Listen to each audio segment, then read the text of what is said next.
ಸಂತೋಷವಾಗಿದೆ. ಏಕೆಂದ್ರೆ ನಿನ್ನೆ ತಾನೇ ನಾನು 80 ವರ್ಷಕ್ಕೆ ಕಾಲಿಟ್ಟಿರ್ತಕ್ಕಂಥ ಮನುಷ್ಯ. ನಿನ್ನೆ ನನ್ನ ಹುಟ್ಟುಹಬ್ಬ. ಆ ಹುಟ್ಟುಹಬ್ಬದ ಆಚರಣೆ ಇಂದು ಆಚರಿಸ್ತಾ ಇದ್ದೀನಿ ಅಂತ ನಾನು ತಿಳ್ಕೊಂಡಿದ್ದೆ. ಏಕೆಂದ್ರೆ ಈ ಶಾಲಾ ಸಭಾ ವೇದಿಕೆ ತ್ಯಾಗ ಮನೋಭಾವನೆಯಿಂದ ಇರತಕ್ಕಂಥದ್ದು.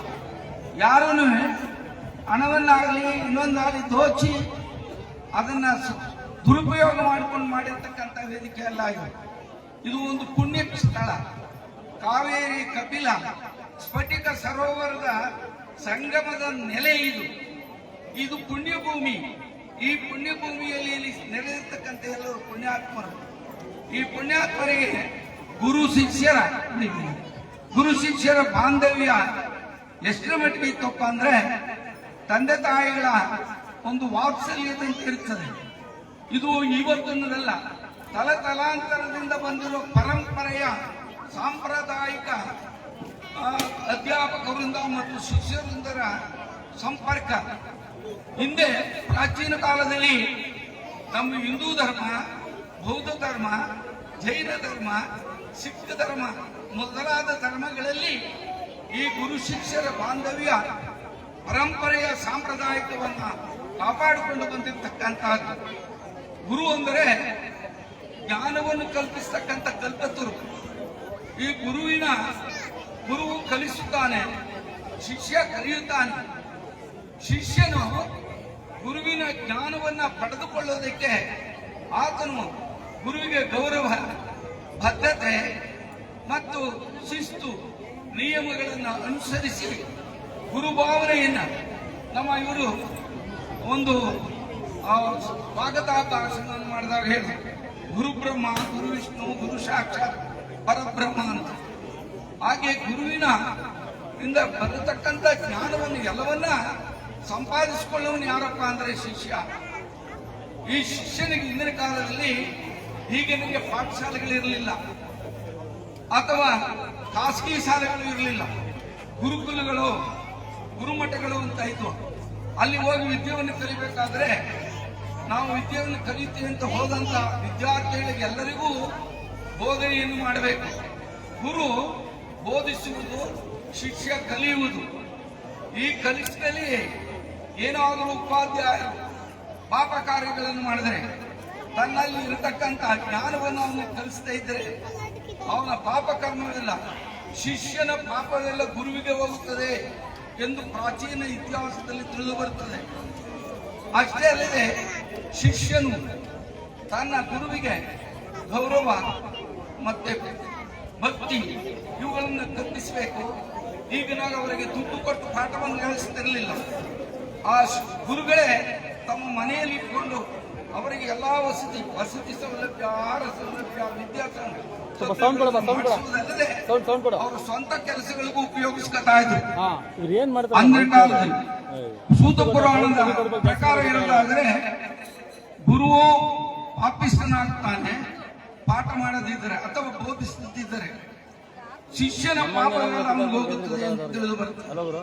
ಹಾಗೆ ಮುಂದುವರೆದು ಹೇಳೋದಾದರೆ ಜನಕ ಮಹಾರಾಜನು ತನ್ನ ಗುರುವಾದ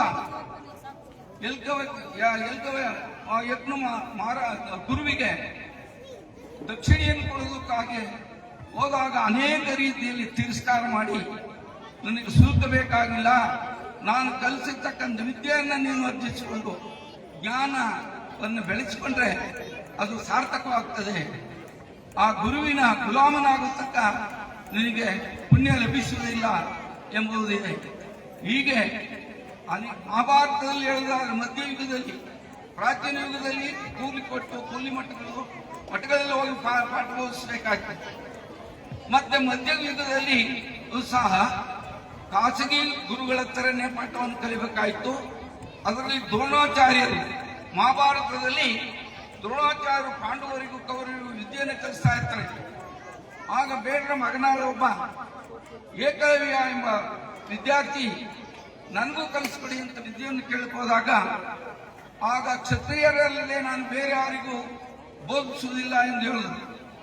ಆ ಸಂದರ್ಭದಲ್ಲಿ ಆತನು ಹೋಗಿ ಆ ಗುರುವಿನ ಒಂದು ಪ್ರತಿಮೆಯನ್ನ ಮಣ್ಣಿನಿಂದ ಮಾಡಿಕೊಂಡು ಒಂದು ಕಾಳಿನಲ್ಲಿ ಆ ಪ್ರಾರಂಭದಲ್ಲಿ ಅವನಿಗೆ ಸಾಷ್ಟಾಂಗ ನಮಸ್ಕಾರ ಮಾಡಿ ಆ ವಿದ್ಯೆಯನ್ನು ಕಲಿತ ಧನುರ್ವಿದ್ಯೆ, ಕತ್ತಿವರಸೆ, ಸಕಲ ವಿದ್ಯೆಗಳನ್ನು ಕಲಿತು ಸಪ್ತವೇದಿ ವಿದ್ಯೆಯನ್ನು ಸಹ ಕಲಿತ. ಆ ಸಪ್ತವೇದಿ ವಿದ್ಯೆಯನ್ನು ಹೇಗಪ್ಪ ಪತ್ತೆ ಮಾಡ್ತಾರೆ ಅಂದ್ರೆ, ದ್ರೋಣಾಚಾರ್ಯರು ಪಾಂಡವರು ಗೌರವರು ಕಾಡಿನಲ್ಲಿ ಪ್ರಯಾಣ ಮಾಡ್ತಾ ಇರ್ಬೇಕಾದ್ರೆ ನಾಯಿ ಬೊಗಳುತ್ತಾ ಇತ್ತು. ಆ ನಾಯಿಯ ಬೊಗಳುವ ಶಬ್ದವನ್ನ ಅನುಸರಿಸಿ ಏಕಲವ್ಯ ಬಾಣವನ್ನು ಬಿಟ್ಟು ಆ ನಾಯಿಯ ಬಾಯಿ ತುಂಬ ಬಾಣವನ್ನು ಬಿಟ್ಟು ಅದರ ಶಬ್ದವನ್ನು ನಿಲ್ಲಿಸ್ತಾ. ಆಗ ಅದು ಹೋಗಿ ಅರ್ಜುನ ಹತ್ರ ನಿಂತ್ಕೋತು.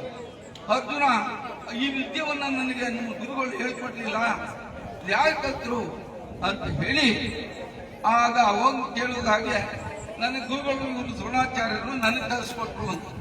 ಹಾಗಾದ್ರೆ ನನಗೆ ಗುರುದಕ್ಷಿಣೆಯನ್ನು ಕೊಡಪ್ಪ, ಏನ್ ಬೇಕು ನಾನು ಶಿರಸಾವಹಿಸಿಕೊಡ್ತೇನೆ ಅಂತ ಹೇಳ್ದ. ಆ ಸಂದರ್ಭದಲ್ಲಿ ನಿನ್ನ ಎಡಗೈ ಹೆಬ್ಬೆರಳನ್ನು ಕಲ್ಸಿಸ್ಕೊಡು. ಆಗ ಏಕಲವ್ಯ ತನ್ನ ಗುರುವಿಗಾಗಿ ಹೆಬ್ಬೆರಳನ್ನೇ ಕೊಟ್ಟ. ಹೀಗೆ ಗುರು ಶಿಷ್ಯರ ಬಾಂಧವ್ಯ ಅತ್ಯಂತ ಉತ್ತಮವಾದದ್ದು. ಹೀಗೆ ಯಾಕೆಂದ್ರೆ ಇದು ನನಗೆ ಬ್ರೇಕ್ ಆಗ್ತಾ ಇದ್ದಾರೆ, ಹೆಚ್ಚಿನ ಮಾತನ್ನ ಭಾಷಣವನ್ನು ಮಾಡಬಾರದು ಅಂದ್ರೆ ನನಗೆ ಕಾಲಾವಕಾಶವಿಲ್ಲ. ಆದರೆ ನನ್ನ ಹೆಚ್ಚಿನ ಮಾತನಾಡಲಿಕ್ಕೆ ಹೋಗೋದಿಲ್ಲ. ಈಗ ಈ ಗುರು ಶಿಷ್ಯರ ಬಾಂಧವ್ಯದಲ್ಲಿ ಈ ಪುಣ್ಯಭೂಮಿಯಲ್ಲಿ ತಮ್ಮೆಲ್ಲರಿಗೂ ಭಗವಂತನು ಒಳ್ಳೇದು ಮಾಡಿ ನಮ್ಮ ಗುರು ಶಿಷ್ಯ ಬಾಂಧವ್ಯ ಬಹಳ ಅತ್ಯಂತ ಉತ್ತಮವಾದ್ದು.